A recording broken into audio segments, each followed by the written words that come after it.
चलिए दोस्तों, हम क्यूबा मिसाइल संकट को जानते हैं। क्या है क्यूबा मिसाइल संकट और इसके बारे में हम पढ़ने का प्रयास करते हैं। क्यूबा मिसाइल संकट क्या है, इसके बारे में जानने और पढ़ने का प्रयास हम करेंगे अपने इस वीडियो में। देखिए, क्यूबा मिसाइल संकट बहुत ही इम्पोर्टेंट है।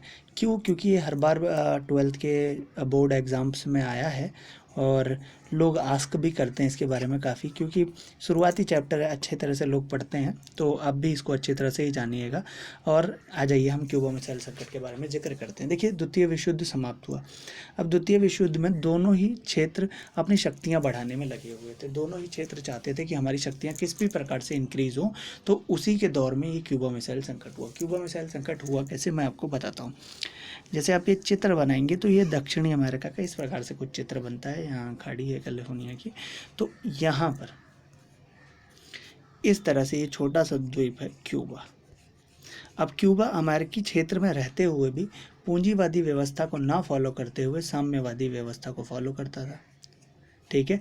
और सोवियत संघ के नेता को हमेशा ये डर सताता था, कहीं अमेरिका क्यूबा के ऊपर हमला ना कर दे, अमेरिका कहीं क्यूबा के ऊपर हमला ना कर दे। इसलिए वह बार बार उसकी चिंता करता रहता था कि कहीं अमेरिका क्यूबा के ऊपर हमला ना कर दे। उसकी चिंता उसको बार बार रहती थी। ठीक है, उसकी चिंता उसे बार बार रहती थी। इसीलिए अमेरिका ने क्या किया, अमेरिका ने तो कुछ नहीं किया, परंतु सोवियत संघ ने 1962 में, बात है ये 61 की जो मैं कर रहा था पहले, कि चिंता सताती थी। और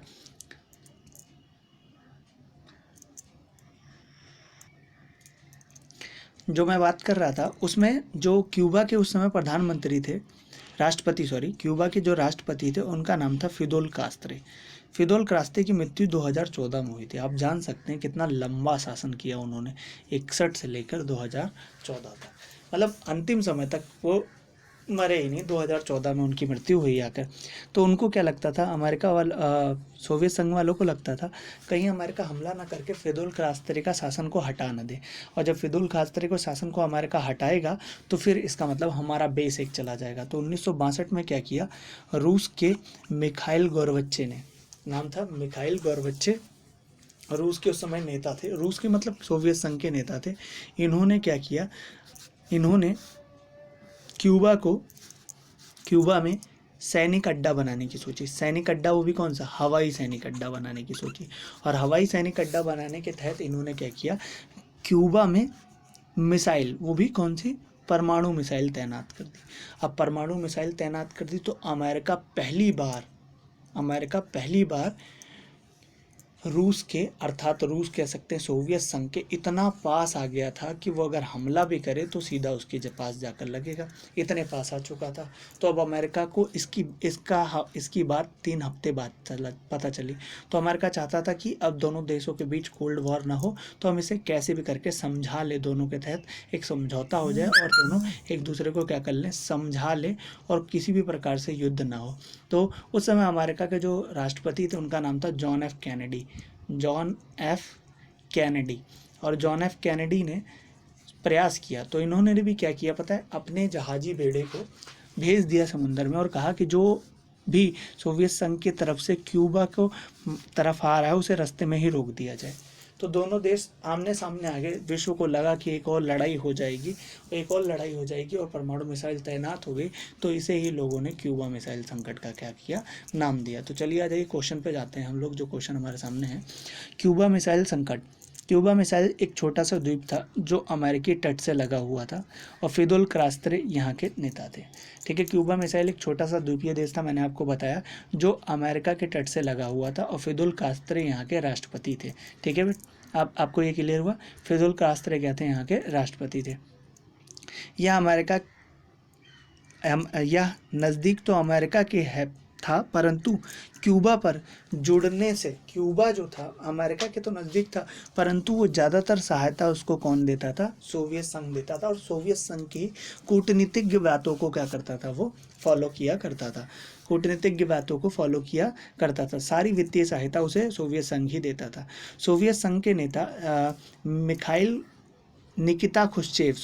गोरबच्चे कह दिया था मैंने, निकिता खुश्चेव ने यह तय किया कि क्यूबा रूस के सैनिक अड्डे के रूप में बदल दे। रूस को सैनिक अड्डे रूप, जो क्यूबा है उसे क्या कर दे, सैनिक अड्डे के रूप में बदल दी। इसीलिए उन्होंने अपनी परमाणु मिसाइलें कहाँ तैनात करना स्टार्ट करवा दिया, परमाणु मिसाइलें क्यूबा में तैनात करना स्टार्ट करवा दिया 1962 में।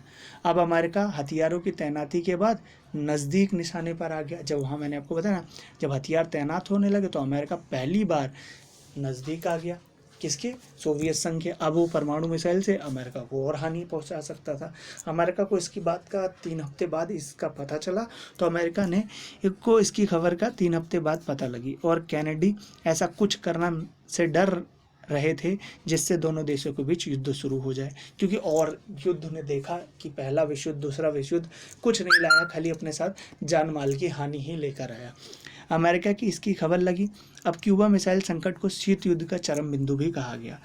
तो जो दोनों तरफ से मिसाइलें तैनात हो गई, एक तरफ से ही तैनात हुई और दूसरे ने रोकने का प्रयास किया, तो यही संकट को इतिहास में क्यूबा मिसाइल संकट कहा जाता है।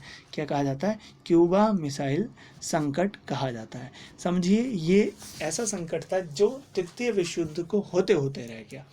ये ऐसा संकट बना जिसमें तृतीय विश्व युद्ध क्या होते होते रह गया। क्यूबा मिसाइल संकट ही शीत युद्ध का चरम बिंदु था। क्यूबा मिसाइल संकट ही शीत युद्ध का चरम बिंदु था।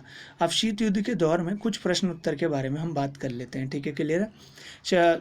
शीत युद्ध का दौर, प्रश्न उत्तर छोटे से ही हैं, इनके हम जिक्र करते हैं। शीत युद्ध के दौर में जो प्रश्न उत्तर हमारे पास हैं, इनके बारे में हम बात करेंगे धीरे धीरे करके। तो देखिए, जानते हैं इनके बारे में। छोटा देश की महाशक्तियों से जुड़ने का क्या लाभ था। देखो, छोटे देश महाशक्तियों से क्यों जुड़ना चाहते थे, ठीक है, छोटे देश महाशक्तियों से क्यों जुड़ना चाहते थे, उनके पीछे लाभ क्या था। देखो, छोटे देश जितने भी थे ना, वो जैसे मित्र राष्ट्र से या धुरी राष्ट्र से या पूंजीवादी व्यवस्था से, अमेरिका से या सोवियत संघ से क्यों जुड़ना चाहते थे। पहली बात, क्योंकि छोटे राष्ट्र इन दोनों से इसीलिए जुड़ना चाहते थे क्योंकि उनको सुरक्षा प्रदान होती थी, हथियार मिलते थे और आर्थिक मदद मिलती थी। और बड़े राष्ट्र भी छोटे राष्ट्र से इसलिए तैनात होना चाहते थे क्योंकि उनके भू संसाधन पर वो कब्जा कर लेते थे, ठीक है, अपना सैनिक अड्डा बना लेते थे, ज़रूरत पड़ने पर उनको उपयोग करते थे और उनके सैनिक ठिकाने बन जाते और आर्थिक मदद भी मिलने लगती थी उनसे। मतलब जैसे कहने का मतलब है कि आप मेरे से पढ़ेंगे तो आप मेरे से पढ़ेंगे तो आपको लाभ हो रहा है कि नहीं हो रहा, और मैं आपको पढ़ा रहा हूँ तो मुझे भी तो लाभ होगा कोई ना कोई, तभी तो मैं पढ़ा रहा हूँ। तो इस तरह से छोटे देशों और बड़े देशों को, दोनों को आपस में जुड़ने से कोई ना कोई लाभ था और दोनों ही कोई ना कोई लाभ चाहते थे और उनको दोनों को कोई ना कोई लाभ था।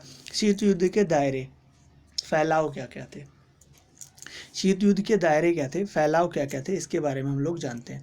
शीत युद्ध के दायरे और फैलाव के बारे में हम लोग जानते हैं, ठीक है। तो शीत युद्ध के दायरे और फैलाव के बारे में हम लोग देखने की कोशिश करते हैं। तो चलिए जानते हैं शीत युद्ध के दायरे और फैलाव क्या थे। शीत युद्ध विरोधी खेमे में बटे देशों के बीच संकट के प्रवास आए।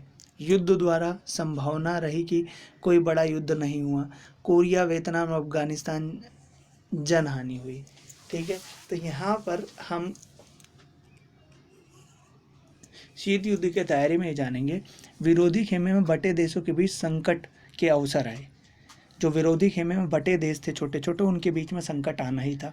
क्यों आना था, कभी ना कभी तो ऐसा होना था, कोई ना कोई तो कमज़ोर पड़ता। दो देश हैं, एक साथ दो शक्तियां नहीं हो सकती, कोई ना कोई तो एक कमजोरी होगा। युद्ध द्वारा संभावना रही पर कोई बड़ा युद्ध नहीं हुआ। लोगों के सामने युद्ध की संभावना हमेशा बनी रही परंतु युद्ध नहीं हुआ। कोरिया, वियतनाम और अफगानिस्तान में काफ़ी जनहानि हुई थी। ये कोरिया, वियतनाम, अफगानिस्तान में काफ़ी जनहानि हुई थी। कैसे हुई थी जनहानि, इसके बारे में हम जिक्र करेंगे अभी, ठीक है। कोरिया, वियतनाम में कैसे जनहानि हुई थी, ठीक है। अब दो ध्रुवीयता का अंत हम पढ़ेंगे। दो ध्रुवीयता का अंत कैसे हुआ, दो ध्रुवीयता का अंत, जो दो व्यवस्थाएं बनी उन दो व्यवस्थाओं का अंत कैसे हुआ।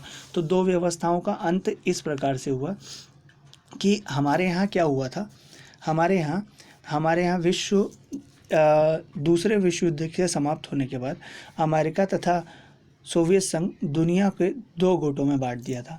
जो अमेरिका और सोवियत संघ थे वो दोनों ने विश्व को, पूरे विश्व को, एक को नहीं कह सकता मैं, पूरे विश्व को कह सकता हूँ, पूरे विश्व को दो गुटों में बांट दिया था। जहाँ एक हमारे बन चुके थे हमारे मित्र राष्ट्र, तो दूसरा धुरी राष्ट्र। एक पूंजीवादी व्यवस्था बनी तो एक समाजवादी व्यवस्था बन गई। अब ये दो जो धूर में बट रखे थे ना, ये बट भी बड़े अच्छी तरीके से रखे थे। जैसे आप देखिए, ये वाला पूरा हिस्सा पृथ्वी के 2 भाग करिए, ये वाला पूर्व वाला हिस्सा बन गया साम्यवादी देश और पश्चिम वाला, इसमें भारत भी था।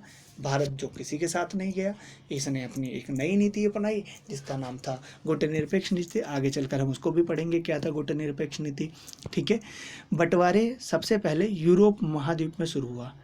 यूरोप का सबसे पहले अगर कहीं बंटवारा होना स्टार्ट हुआ तो यूरोप का बंटवारा होना स्टार्ट हुआ। यूरोप के 2 भाग में बट गया, एक बटा पूर्वी यूरोप और एक पश्चिमी यूरोप।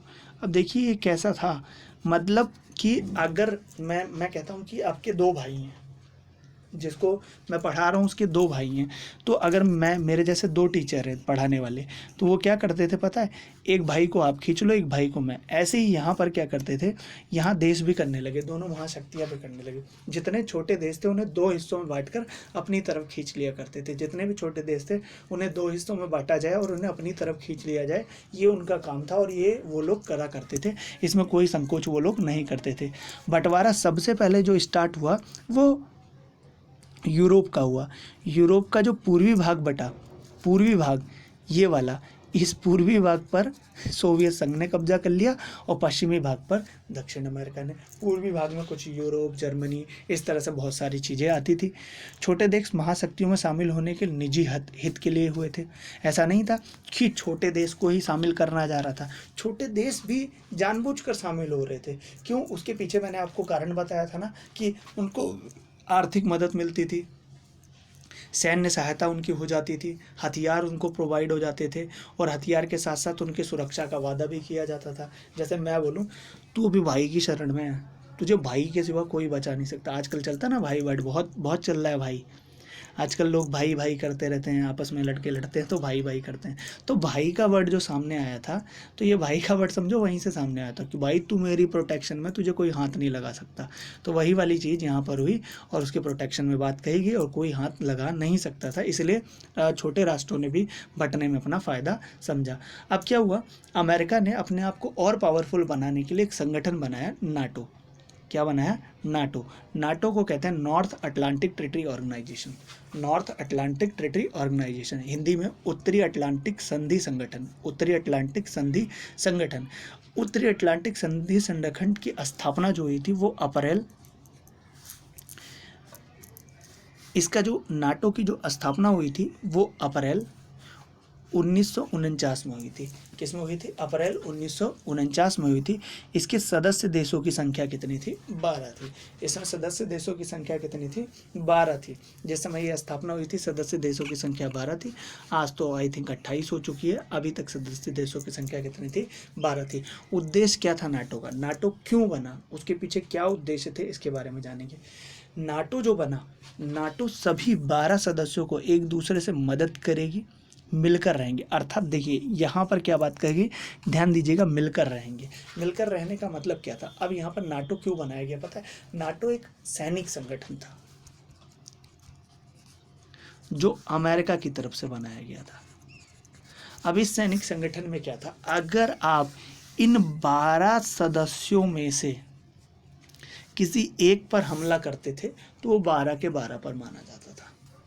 वो किस पे माना जाता था? 12 के 12 पर माना जाता था। तो अब वहीं मिलकर रहने की बात आ गई, मिलकर रहेंगे, मतलब वो 12 के 12 देशों पर हमला माना जाता था तो अपने ऊपर हमला मानेंगे और मिलकर उसका मुकाबला करेंगे। जब ऐसा कोई करेगा तो मिलकर मुकाबला करेंगे। अपने आप को पावरफुल बनाने के लिए अमेरिका ने क्या बनाया? अमेरिका ने नाटो बनाया। तो उसके एवज में सोवियत संघ ने भी एक अपना संगठन बनाया जिसे हम लोग वारसा संधि या वारसा पैक्ट कहते हैं। वारसा पैक्ट कहते हैं। यह संगठन जो संघ में बनाया, सोवियत संघ ने बनाया और इसकी स्थापना 1955 में हुई, 1955 में हुई। क्यों बनाया गया था? इसका उद्देश्य नाटो का मुकाबला करना था और कुछ नहीं। जैसे जिस प्रकार से नाटो बनाया गया था उस प्रकार से इसे भी बनाया गया था, ताकि इसका नाटो का क्या कर सके, ये मुकाबला कर सके। नाटो का मुकाबला करने के लिए ही इसने भी क्या बनाया, एक पैक्ट बनाया जिसे हम लोग ने वारसा संधि का नाम दिया या वारसा पैक्ट का नाम दिया हमने। और वारसा पैक्ट 1955 में बना था और मेन उद्देश्य क्या था, नाटो को रोकना। किसी भी तरह से जो नाटो का नॉर्थ अटलांटिक ट्रेटरी ऑर्गेनाइजेशन जो बना है तो इसको क्या करना है, हमें रोकना है। उत्तरी अटलांटिक संधि संगठन को क्या करना है, किस प्रकार से कमज़ोर करना है। यहाँ पर दो विचारधारा वाले चीज़ों का युद्ध यहाँ पर चलता रहता था। तो नाटो को भी इसी में क्या करना था, रोकना था, उन्हीं चीज़ों को रोकना था, उसी चीज़ पर उनको काम करना था। तो चलिए आगे हम नेक्स्ट क्लास में आपको मिलते हैं। आगे हम बात करेंगे सीटों के बारे में, सेंटों के बारे में और जानने की कोशिश करेंगे। तो आप मेरे साथ इसी तरह से बने रहिए और अगर चैनल को सब्सक्राइब नहीं किया तो सब्सक्राइब कर लीजिए। धन्यवाद।